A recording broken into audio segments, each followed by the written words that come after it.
Vous écoutez présentement le 7e épisode du balado Inspirante. Nous avons d'ailleurs choisi ce nom puisque nous recevons des invités inspirantes, mais également puisque nos membres qui effectuent l'entrevue le sont tout autant. Notre belle Liliane qui a effectué l'entrevue nous a malheureusement quittés le 28 décembre dernier. C'est donc en son honneur que l'on vous souhaite une bonne écoute. Vous écoutez présentement l'épisode 7 d'une série de balados divertissants visant à éduquer et sensibiliser la société sur les conditions féminines. Bonjour et bienvenue au balado Inspirante, conçu par et pour les femmes ou toute personne s'identifiant comme telle. Aujourd'hui, on reçoit Manon Massé, porte-parole du Parti politique Québec solidaire, mais avant tout une femme inspirante. Bonne écoute. Inspirante. Inspirante. Inspirante. Inspirante. Inspirante. Inspirante. Inspirante. Inspirante. Inspirante. Inspirante.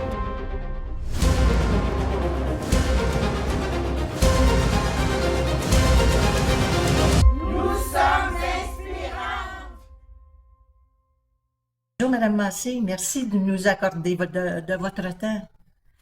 Parlez-nous un peu de votre enfance. Quel était votre meilleur souvenir d'enfance? Bonjour Eliane, bonjour aux personnes qui nous écoutent. Moi, je suis né dans le canton de l'Est. Je suis né en Estrie, à Windsor, un petit village qui, à l'époque, s'appelait Windsor Miles, parce que c'est un village anglophone, beaucoup. Un de mes bons souvenirs, parce que j'en ai plein, j'ai été tellement entouré d'amour et de bienveillance, c'est derrière chez moi, autour de chez moi, c'était les champs, très agricoles, Windsor, et la forêt. Alors, un de mes bons souvenirs, je suis jeune, je sais pas, j'ai pas encore 10 ans, peut-être 11 maximum, je suis avec mes cousins, on est dans le bois, parce que c'est ça qu'on fait, on joue toujours dans le bois, et on est au printemps-ish, là, tu sais, non, excuse, à l'automne-ish, il n'y a pas encore de neige, mais il y a des plaques de glace, et on marche sur le bord je dirais pas d'une montagne, mais quand 9-10 ans, ça paraît une montagne. Et je suis mes cousins, je cours vite, et un moment donné, je me mets à dégringoler le mont, disons, là. Et là, je glissais, et mon plus vieux des cousins, qui devait avoir 13 ans à ce moment-là, il me criait étends tes bras! Étends tes bras! Puis là, j'ai étendu mes bras, puis à un moment donné, poum, j'ai été arrêté par un arbre un peu... bon, puis là, ils sont venus me rejoindre, puis tout ça, mais ça a été vraiment un très beau souvenir, parce que ça m'a vraiment... Ça m'a pas donné la peur d'aller jouer dans le bois, au contraire, ça m'a rendu plus sécure, et deux, ça m'a rappelé que la solidarité, l'entraide, c'est ce qui fait que tu te sors dans des situations qui parfois peuvent être périlleuses. Fait que c'est un très beau souvenir. Mais j'en ai des centaines, Eliane.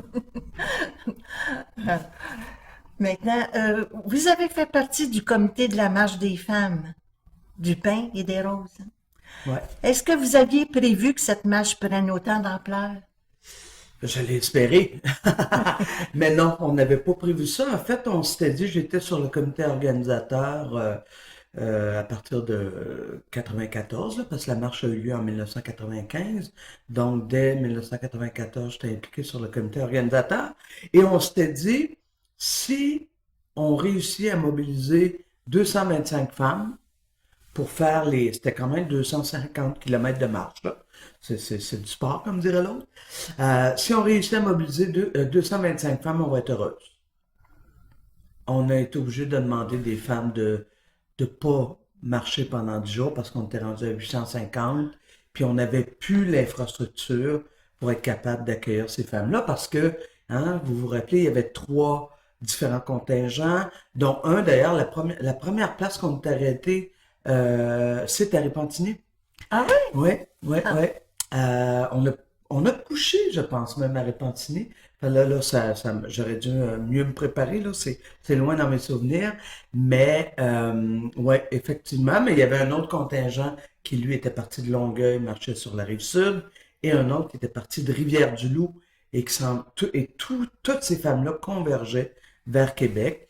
Et au total, c'est plus de 850 femmes qui ont marché au moins 5 journées, mais la très grande majorité ont marché 10 jours. Fait que ouais, on s'attendait pas à ça, mais je m'attendais cependant on s'attendait pas au nombre de marcheuses, on s'attendait pas non plus à réussir à faire fléchir le gouvernement du Québec sur plusieurs des demandes que nous avions, les femmes. Euh, mais ça a été surtout un moment très rassembleur pour les femmes parce que dans toute la diversité que nous sommes, les femmes, hein, on n'est pas juste des femmes de Repentigny, des femmes d'un peu partout. Et le mouvement des femmes était rassemblé autour de ce projet-là. Et la force du projet, c'était justement que au lieu de se diviser entre nous autres puis d'avoir chacune nos petites demandes, là, on s'est rassemblés autour de 9 demandes qui touchaient les femmes, et les femmes particulièrement les plus démunies. Et ça, ben, ça nous a fait fortes. Fait que je suis très, très fier de cette marche-là. Des beaux souvenirs. Ah, j'en ai d'énormes souvenirs. Ouais. Oui. Et vous étiez aussi la coordonnatrice du Centre des femmes de Laval en 2014. Oui. Que retenez-vous de cette expérience? Oh mon Dieu. Je pense que, tu sais, après la marche du pain et des roses, c'est devenu clair pour moi que le féminisme était nécessaire pour l'amélioration de tout le monde, pas juste des femmes. Parce que quand tu améliores les conditions de vie des femmes, quand tu améliores les conditions de vivre ensemble, tu améliores pas juste celle des femmes, mais de tout le monde. Alors donc, il y a eu la marche mondiale entre-temps où j'ai été aussi une des co-responsables, mais ça m'a convaincu d'aller travailler dans un centre de femmes, parce que moi je venais plus de l'éducation populaire, du mouvement donc d'éducation populaire, et c'est le Centre des femmes de Laval qui le premier a osé m'embaucher en 2004, et j'y ai travaillé jusqu'en 2014. Et des bons souvenirs, j'en ai, mais moi, c'est toujours autour de la solidarité. Je pense que, tu sais, l'humanité a réussi à se rendre jusqu'où on est rendu, Eliane, parce que les humains se sont solidarisés les uns avec les autres. Et ça, pour moi, c'est le grand enseignement de la vie que j'ai retrouvé aussi au Centre des femmes de Laval, durant ces 10 années-là, qui étaient des années pas faciles pour plusieurs d'entre nous, les femmes. Je pense notamment aux femmes qui ont une identité de genre différente. Je pense notamment, tu sais, c'est toute la période de la charte des valeurs. Hey, le bordel était pogné au centre, là. Tu sais, parce qu'il y avait le défi de certaines femmes pesait très lourd sur leur vie, dans leur cœur, mais ça se traduisait aussi au Centre des femmes. Fait qu'on a dû travailler très fort notre solidarité. Mais il faut croire qu'on y est arrivé puisque le Centre des femmes est toujours là et on est rendu en 2022. Alors, ça vous a servi au cours de votre carrière politique? Absolument. Absolument. Je ne serais pas une aussi bonne... Ben là, je me juge moi-même, là, mais en tout cas, je pense que je fais du bon travail comme politicienne. Mais pour moi, c'est vraiment une continuité. C'est cette quête de justice. C'est la même affaire qui me motive d'organiser la marche du pain et des roses ou de faire de l'éducation populaire dans le centre-sud de Montréal au début des années 90 que de travailler au Centre des femmes de Laval, que d'être député à l'Assemblée nationale du Québec. Pour moi, c'est toujours la même motivation. C'est ce que je nomme clairement la justice sociale. C'est ça qui m'anime, qui va continuer de m'animer aussi, j'espère, jusqu'à ma mort. Alors, qu'est-ce qui a fait en sorte que vous avez voulu vous impliquer en politique? Quand avez-vous su que la politique vous intéressait?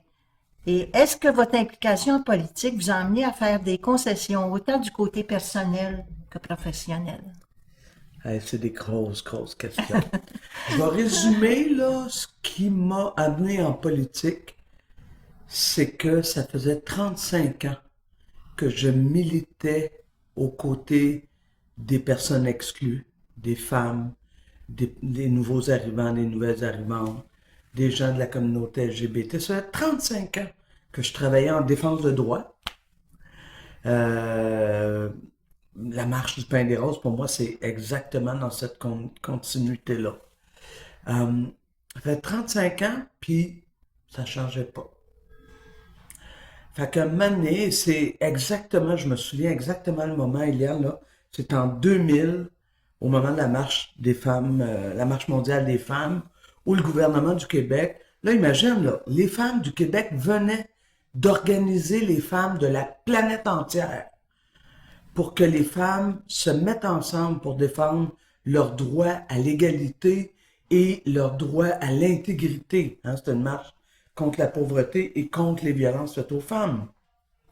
Alors, on avait réussi à organiser la planète entière, puis le gouvernement du Québec nous a donné 10 cents d'augmentation de salaire minimum. J'ai trouvé ça tellement insultant, tellement choquant que je me souviens, on est le 12 octobre, je me souviens de la date à part de ça. Le 12 octobre 2000, je suis dans le milieu du parc La Fontaine parce qu'on est en train de préparer l'arrivée des marcheuses à Montréal le 15 octobre. Et là, je me dis, ah ben là, ding, ding, ding, je le dirai pas encore à la radio, s'ils sont pas capables de faire le job, je vais aller la faire à leur place. C'est la première fois que j'ai pensé faire de la politique, mais je ne l'avais pas pensé pour moi. Je l'avais pensé pour travailler pour faire élire Françoise David, qui était ma grande complice depuis plusieurs années. Pour moi, c'est elle que le Québec avait besoin. Moi, Manon Massé, être députée, j'avais jamais pensé à ça. Puis d'ailleurs, c'est un peu de la faute à Françoise si je me suis retrouvé là, parce qu'ensemble, on a fondé Québec solidaire et tout ça. Mais la fondation de Québec solidaire, c'était le 6 février 2006. Et la première élection partielle a été déclenchée en mars 2006. On savait que ça s'en venait, c'était une démission de député, on savait que ça s'en venait. Et là, crois-le ou non, c'était rien que des noms de gars qui sortaient. Puis là, moi, ça m'a mis pas de bonne humeur. Puis là, moi, je travaillais, là, je disais, Françoise, faut que tu te présentes. Françoise disait, je vais me présenter, mais dans mon comté, je vais pas aller là. Là, je suis comme, j'essayais de trouver des femmes qui voulaient se présenter. Fait que là, Françoise a dit, ben, toi, pourquoi tu le fais pas? J'ai dit, t'es-tu malade? Première réaction. Vraiment, là, t'es-tu malade? Elle dit, ben oui, ben non, pourquoi pas, t'as tout ce qu'il faut pour faire ça. Puis, bon, j'avais travaillé, j'habitais pas le centre-sud, mais je connaissais bien le centre-sud. Fait que finalement, bon, à force de me...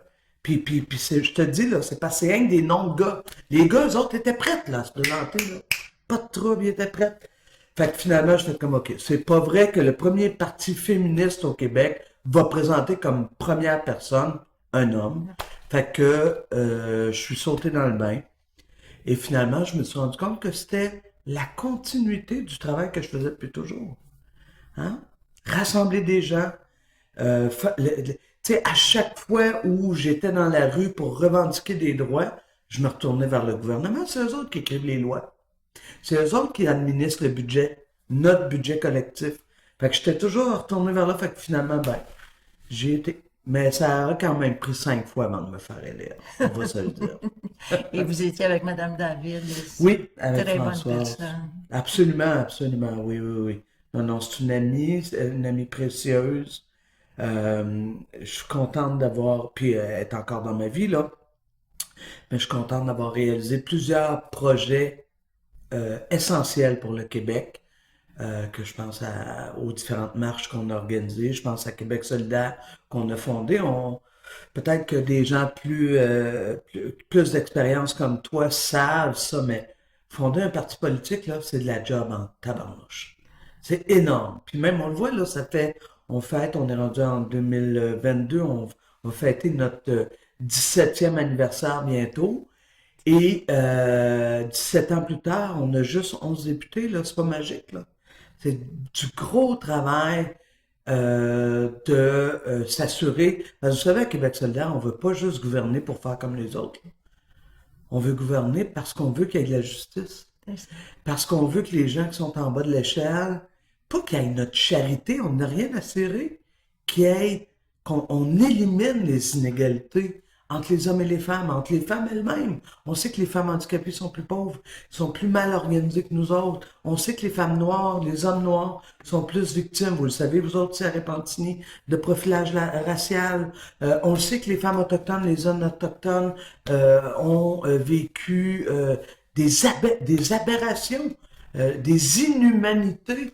Alors, quand on sait tout ça, on peut pas juste faire, comme on dit, business as usual. Il faut changer les choses.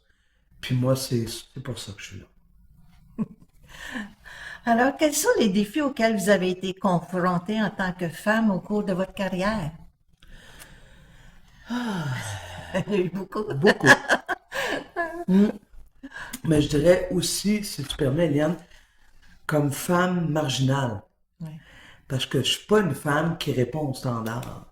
Je suis pas une femme qui joue dans les normes.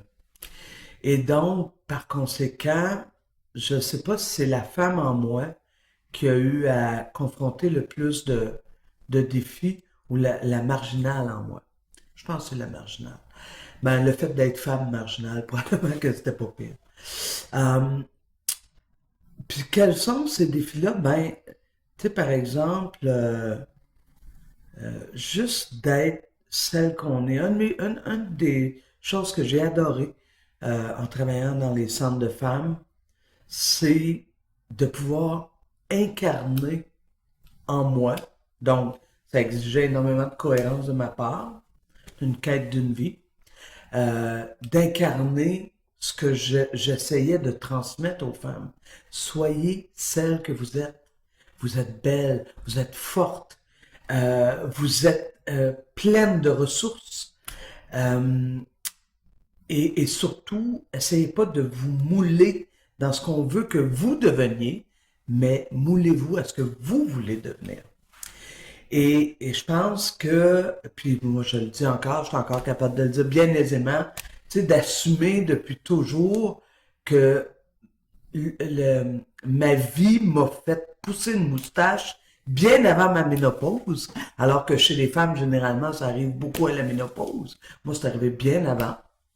Ben, le fait de l'assumer, c'était pour moi aussi une façon de dire aux femmes, soyez qui vous êtes. Et je vous cacherai pas que quand il y a eu le temps de me présenter en politique, j'y ai pensé. Mais je me suis dit, ben là, tu sais, comment, tellement une question d'image, la politique, tu sais. J'ai même des amis féministes qui sont venus me voir et m'ont dit, écoute, Manon, tu devrais l'enlever ta moustache, toi. Tu vas te faire vraiment, vraiment, vraiment chier, excusez l'expression. Les gens seront pas faits avec toi. Ça va être dur.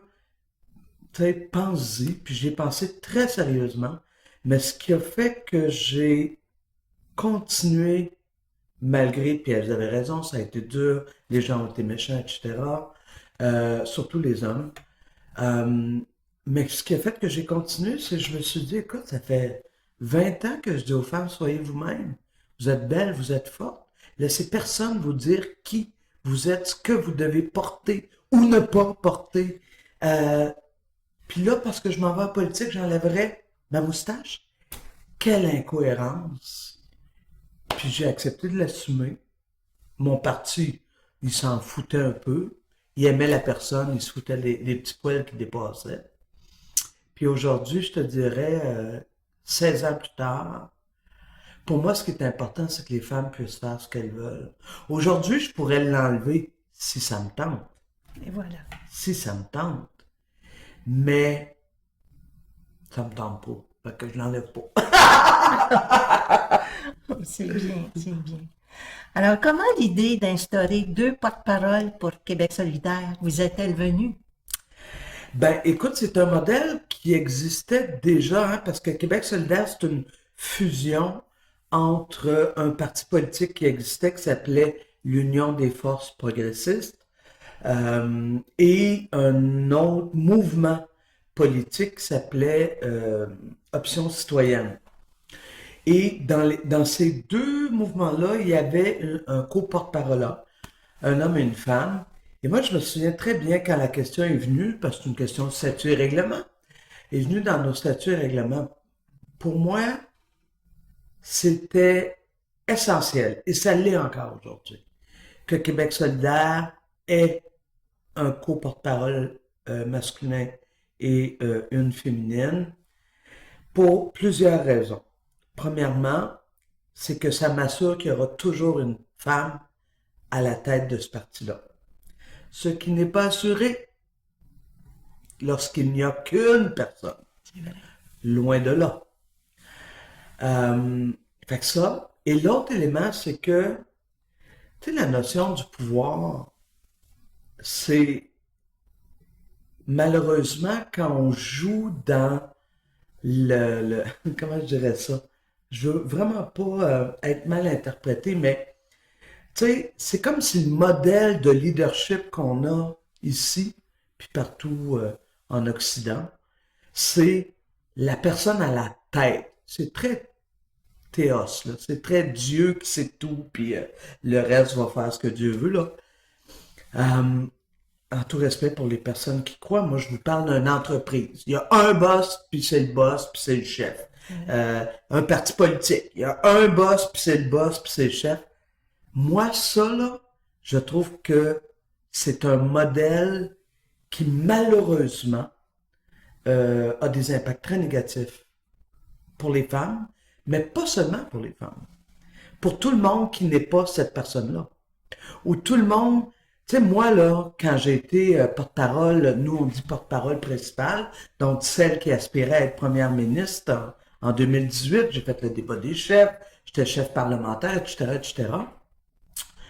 Je te dirais que le monde ordinaire, là, il aimait bien ça m'entendre, mais il ne me voyait pas première ministre. Il ne me voyait pas première ministre. Je cadre pas là-dedans. Puis en plus, on voit plus un gars qu'une fille. Quand on pense à ça, on voit plus un gars. Puis ça, ben, écoute, pour moi, la force qu'on a à Québec solidaire, c'est que Gabriel Nadeau-Dubois, mon coporte-parole, et moi, c'est qu'on est sur le même pied d'égalité. Vous faites une belle équipe. Puis en plus, on fait une super belle équipe intergénérationnelle. Mais on est sur le même pied d'égalité, même si c'est lui présentement qui est le porte-parole chef parlementaire. Il ne peut pas partir de ça, là. Oui. On est égal. Donc, ça exige des discussions, des délibérations. Il faut qu'on s'entende. Et ça, pour moi, c'est ça la démocratie. Si on n'est pas capable de le faire à deux, ça nous prend absolument un chef qui nous dise tout quoi faire, ben comment on va le faire à 8 millions au Québec? Fait que pour moi, ça commence là. Et j'y tiens beaucoup. Des fois, cycliquement, ça revient. Ah, pourquoi j'ai deux? On pourrait être juste un. Il y a de nos membres là, qui disent ça. Hey, ils vont me passer sur le corps, Eliane. Ils vont me passer sur le corps. Moi, en bas de deux, je parle pas. Mais est-ce qu'il y avait une lutte qui vous tenait plus à cœur? Ben moi, je suis vraiment... moi, c'est les inégalités. C'est ça tu sais, on a tout... À Québec solidaire, on est un parti féministe, souverainiste, écologiste, altermondialiste, indépendantiste. Ben, j'ai dit souverainiste. Il m'en manque un, là, je fais ça vite. Ben, pour la justice sociale. Voilà, c'est celle-là. Moi, c'est de là que je viens. C'est là qu'a commencé ma prise de conscience des inégalités. Puis moi, je crois profondément que la Déclaration universelle des droits de l'homme, là, des droits universels de l'homme et de la femme et de tout le monde, là, cette fameuse déclaration qui est extraordinaire quand tu la lis, elle commence en disant que tout être humain est né égaux en droit et en dignité. Moi, je crois ça. Mais c'est pas ça que je vois. C'est pas ça que je vois et ça m'indigne profondément. Fait que oui, je pourrais te dire que ce qui fait que je me lève à tous les matins avec la conviction profonde qu'il faut que ça change, c'est que les inégalités persistent ici au Québec, partout sur la planète Et là, actuellement, il s'accentue avec la crise climatique parce que on n'est pas égaux devant la crise climatique. Il y a des gens qui s'en sortent mieux que d'autres et il y a des gens qui s'en sortent pas du tout. Et ça, moi, ça me rend folle puisque je crois profondément que tout être humain est né égal. On n'a pas choisi, il y a personne qui a choisi de naître sur cette petite boule-là, comme je dis souvent. On n'a pas choisi la place, on n'a pas choisi les parents, on n'a pas choisi le contexte. Il y a le monde qui naissent actuellement en Ukraine, là. Fais-moi pas croire qu'ils ont choisi de naître là. Hein? Fait que donc, si tel est le cas, ça veut dire qu'on devrait être tous et toutes égaux, mais c'est pas le cas. Parce que, actuellement, planétairement parlant, c'est le cash qui est au-dessus de tout. C'est l'argent qui domine le monde. Puis tant que ça sera pas l'humain qui va être au cœur des préoccupations de l'humanité, mais bien, j'en ai-tu assez, j'en ai pas assez pour survivre, moi j'en ai plus, pour en avoir plus, je vais t'écraser, moi j'en ai des milliards, mais c'est pas grave, j'en veux encore plus de milliards. Tant que ça va être tourné autour de l'argent, on s'en sortira pas. Puis je vais être là pour gueuler, chialer, puis m'indigner. Madame Massé, quel conseil donneriez-vous à une jeune femme qui voudrait s'investir en politique ou s'aventurer sur un chemin moins commun? Ben, toujours la même chose, c'est écoute ton cœur, c'est ça. Que ce soit la politique ou n'importe quoi d'autre, là, si tu es connecté à ce qui t'anime comme humain, comme humaine, tu vas passer au travers. Si tu es à côté de tes baskets, si tu es à côté de tes bottines, ça va être dur toute ta vie. Mais un coup que j'ai dit ça, Eliane, je sais fort pertinemment qu'on n'est pas tous égales là-dedans. Il y a des femmes qui naissent dans des contextes extrêmement difficiles. Il y a des femmes qui sont prises dans des relations toxiques qui les maintiennent avec la violence sous toutes ses formes.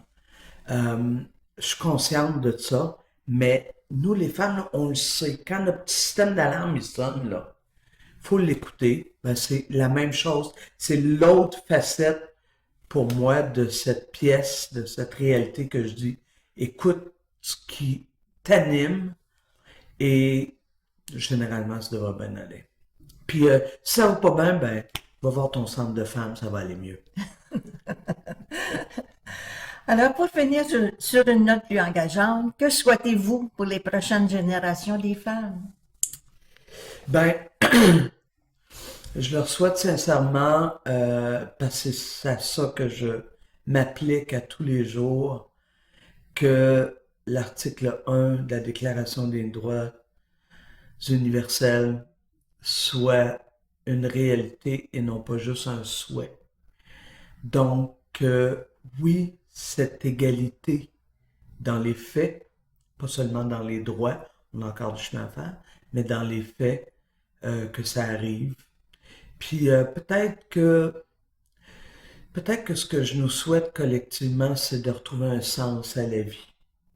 Je pense que tous les branle-bas de combat des 2-3 derniers siècles nous ont fait un peu perdre le sens à la vie. Et je nous souhaite ça collectivement parce que je sais que si on retrouve ça, les femmes vont s'en trouver mieux. Alors, merci, Madame Massé, pour votre temps et votre dynamisme. Ce fut un réel plaisir d'échanger avec vous et nous vous souhaitons le meilleur pour la suite. Merci, Eliane. Félicitations pour ta première entrevue. Et tu t'as vu, ça te fait pas trop mal. Fait qu'à toi aussi, je te souhaite le meilleur pour le reste de l'histoire. Quelle belle journée. Merci. Merci, Madame. C'est ainsi que se termine l'épisode d'Inspirante. Mais avant de vous laisser, nous tenons à remercier chaque femme qui se sont impliquées à la réalisation du thème musical Inspirante, à la rédaction des questions, ainsi que la coordination du projet. Les trames sonores que vous avez entendues proviennent du site web Upbeat et ont été créés par les artistes Paolo Calasdi et Waz. Soyez des nôtres pour le prochain épisode. À bientôt!